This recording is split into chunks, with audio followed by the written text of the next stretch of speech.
Hello guys, നമുക്കൊരു മുട്ട ഉണ്ടാക്കി നോക്കാം. ഏത് മെച്ചകൾ പെരയിലില്ലെങ്കിലും നമുക്ക് കുട്ടികൾക്ക് മുട്ട ഉണ്ടാക്കിയിട്ട് എങ്ങനെയും ചോറുന്നാം.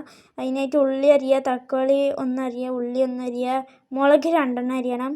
എരിവുള്ളവരുണ്ടെങ്കിൽ ഓൽക്ക് കൊടുക്കാതെ തന്നാൽ മതി. ഉപ്പ് കുറച്ച് ഇടുക. മുട്ട അപ്പോഴത്തേക്കും നമ്മൾ ചട്ടി ചൂടാക്കി കൊടുക്കുക. എന്നിട്ട് മുട്ട ഇച്ചിരി നല്ല പതപ്പിച്ചിളക്കണം. ഇളക്കി നല്ല പത വരണം. അതിന് അപ്പത്തിനും ചട്ടി ചൂടായിട്ടുണ്ടാവും. അതിലേക്ക് എണ്ണ ഇങ്ങനെ ഒഴിക്കുക.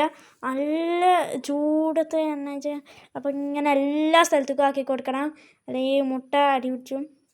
എല്ലാ സ്ഥലത്തേക്കും ആക്കി കൊടുക്കുക. എന്നിട്ട് പതപ്പിച്ച് വെച്ച മുട്ട അതിലേക്ക് ഇങ്ങനെ ഒഴിക്കുക. എന്നിട്ട് പരത്തി കൊടുക്കുക. നല്ല പരത്തി കൊടുക്കുക. എണ്ണയ്ക്കൊക്കെ വീട്ടെ നല്ല പരത്തി. മുളകൊക്കെ ഉണ്ടെങ്കിൽ ഉള്ളിയൊക്കെ ഓരോ സൈഡിൽ നല്ല ഇങ്ങനെ. എന്നിട്ട് എനിക്ക് മറിച്ചറിയാത്തതുകൊണ്ട് ചെറുതായിട്ടൊന്ന് കുളമായിക്കണു. എന്നാലും നല്ല ടേസ്റ്റ് ഉണ്ടാവും കേട്ടോ.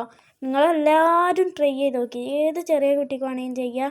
അങ്ങനെ മുട്ടയൊക്കെ എൻ്റെ അനിയൻ പറയുന്നത്